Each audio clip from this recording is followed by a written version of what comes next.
I'm here with Paul Weaver at the beautiful Garden Tomb here in Jerusalem. Now, Paul, you're celebrating a milestone here at the Garden Tomb. What is that?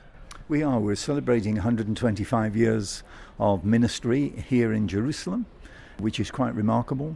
I was just trying to do some sums the other day and realized that literally millions of people have come through this garden in those 125 years.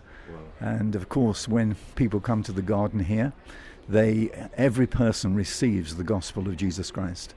And so some days we would have 3,000 people in the garden in one day. And so it gives you a sense of the volume of people that are coming through. So it was a big celebration of all those years. Many, many people have been involved in the journey of 125 years. In fact, when you go right back to the beginning, Prince Edward and Prince George of Wales came here and tried to raise money to buy this land. And so, royalty, dignitaries, Archbishop of Canterbury were all involved in the process of trying to purchase this land all those years ago. So it was a great celebration, yes. So 125 years of preaching the gospel. Yes, you must have seen many, many people saved from this place. Very many. In fact, there's very rarely that a week will go by here that people don't make a commitment to Christ. And other people who may have been backslidden for many years or grown cold or warmed by the Spirit when they come in here and they go out transformed. And that's really, really exciting for us. And of course, that's what our mission is here to do. It's to bring the living Christ to whoever comes in through the gates. And of course, we get people from every walk of life. We get people from different denominational backgrounds, people from different faiths, and people who are atheists too. And so each of those receive the same message, and it's wonderful to see the changes that come about. Now, have you had special celebrations here to celebrate 125 years? We had the special celebration on Sunday evening, and so we invited all the people that would be connected with the garden itself. So those are people like suppliers of materials to us, to our shop, people who are guides coming in regularly, and then other people who represent the embassies and the various people of dignitary worth in the area. So it was just one lovely celebration. At night, the garden, many people will know the Garden Tomb, but many people probably have not been here at night. And at night it's very beautiful because it's lit up very beautifully, and it's like a grotto. So, the ambience is just perfect for that sort of celebration. And we had a good jazz band too. It must be really exciting to celebrate 125 years of ministry. It's absolutely remarkable. And when you look back and you see the different people that have been involved in the garden and the years that they've given to the garden. I was with our president the other day, and he has been on the board and then president for 20 years. I mean, it's a lot of time given to the garden. There's many examples of that sort of thing. So it was really excellent, yes. How did this place come about 125 years ago? Okay, what happened was, first of all, there was a General Gordon. Many people know him. He was a very influential man in this area, and he discovered what he called Golgotha. And you remember that Jesus was crucified outside the city wall of Jerusalem at the place called Golgotha. People were crucified down on the roadside, but it was at the place of Golgotha. Now, when that was found, about 50 years before the Garden Tomb was found, there was great interest in that discovery. And then when this tomb was discovered accidentally, because the person that owned this land was farming it, literally, and they were looking for water, they weren't looking for a tomb, and they dug down about 15 feet into the ground, and they found the tomb. That was then excavated with experts, and it was a tomb that was counted to be very important, but also the link between Golgotha and where the tomb is. It's about 200 yards from Golgotha. And when you read the biblical story of the death and resurrection of Jesus Christ, then all of these things are close together. So you've got crucifixion and then the carrying of the body of Jesus by Joseph of Arimathea into the garden, which is the tomb 200 yards away, shows you the sort of duration of distance. And then, of course, the garden itself was here at the time of Jesus.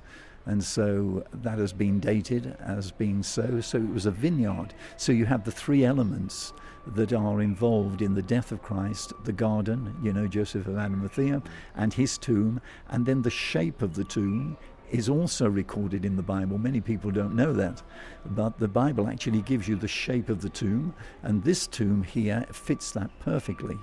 And so you have all those elements that bring the message of the gospel, and also the visualization of it too. As one walks around, one gets the feel of that journey so long ago. How much did it cost to purchase this land 125 years ago? Well, that might surprise you. It cost £2,000. I suppose that was a lot of money in them days. It was a lot of money, and we have to put that the negotiation down to a lovely lady called Louisa Hope. And she had to negotiate with 3 different governments of the world to bring about the possibility of purchase, because it was very complicated years ago in the Ottoman period. And but she brought it about, and then she was part of a group of people that set up the trust, and then the garden was handed over to the trust for posterity. And how did they raise that £2,000? They went around the churches in the UK. So it's a UK charity, one of the very few on the holy sites here in Israel. And so people literally gave, and some wealthy people gave too, but mostly it came from churches. This must have been a real step of faith. A massive step of faith. And of course, not knowing really how that was going to develop totally, but just to own the land where the connections were was the first intent really of the group. Since then it's been developed massively, as you've well seen as you've come round. And of course we're continually developing the garden. The garden is only so big, and so with increased numbers, this last year we had an extra 100,000 people come round, and then this year we have another extra 100,000 on top of that. So the growth is huge, but of course the garden stays the same size, and so we're having logistically to look at plans and ways in which we can maximize the use of the garden so people aren't disappointed when they want to come. So 125 years forward, are you now really a victim of your own success because you're getting so many people coming in? Yes, you could well say that. And it's very interesting because we have all sorts of experiences going on here. This is normally where the evangelicals come. The Orthodox churches normally go to the Church of the Holy Sepulchre, which is the 2 sites in Jerusalem where possibly the death and resurrection of Jesus could be. But we have a number of people who are coming from the Orthodox Church now to our garden and calling it the sort of like the 13th station, the place of resurrection, which is quite new for us. And it's interesting too. So we are seeing expansion at a massive rate. And we hopefully are going to cope with the next stage of growth that we all know is happening in Israel, because tourism is up in a big way. How many visitors come here a year? We have about 460,000 people will come this year, and we think probably our ceiling will be about 500,000. Now, the place has probably changed over 125 years, but has the message stayed the same? The message is exactly the same, and we never get into arguments over location or whether this is the place or some other place is the place of Christ's death and resurrection. What we do proclaim all the time is the person of Jesus Christ. And at the end of the day, location is important, but the fact that we have a living Saviour is the most important thing. And so that is proclaimed to everyone that comes. We try to give an understanding to crucifixion. We that come from the West really have a very shallow understanding of crucifixion. And so we try to explain that to people, because the better you understand crucifixion, the more you understand how much you're loved by God. Because for Jesus to endure what he had to go through in all its graphic detail stimulates our hearts to worship the Lord even more. And then to just recognize that when we come to the tomb, for instance, here, there are the marks of early Christians. In other words, Christians came here, they marked the tomb to say they'd been. And I always think that's a wonderful challenge to us today, that if they hadn't left their mark, we would never know they've been there. And I think when we are thinking of our lives as Christians, then when we die and go to be with Jesus, it would be lovely if we all left a good mark. Yes. Do you get encouragement from all around the world? Massively so. I mean, we handle over 90 different languages in the garden here and 30 different languages in first language. And so obviously we're meeting a wide spectrum of worship.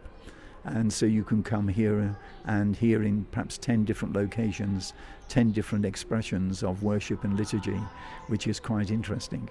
And when you stand back from it and you hear all the different sounds and the different languages, you just realize how big this wonderful body of Jesus Christ is globally. And that's very inspiring. We get some brilliant singers come through, choirs come through sometimes, and we get some very poor singers as well. Why did you get involved in the Garden Tomb? I got involved in the Garden Tomb many, many years ago. In the 80s, I used to bring tours to Israel. And my wife fell in love with Israel. And we did that for probably 10 years or so. And then my life got so busy that we weren't able to do that.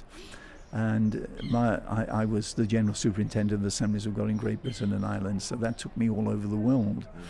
And when I retired, I said to my wife, because she'd sacrificed me being away all that time, I said, what would you like to do when we retire? And immediately she came back, I would like to work in the Garden Tomb in Jerusalem. I said, okay then, let's see if we can do that. And so we made application like everybody else that comes here.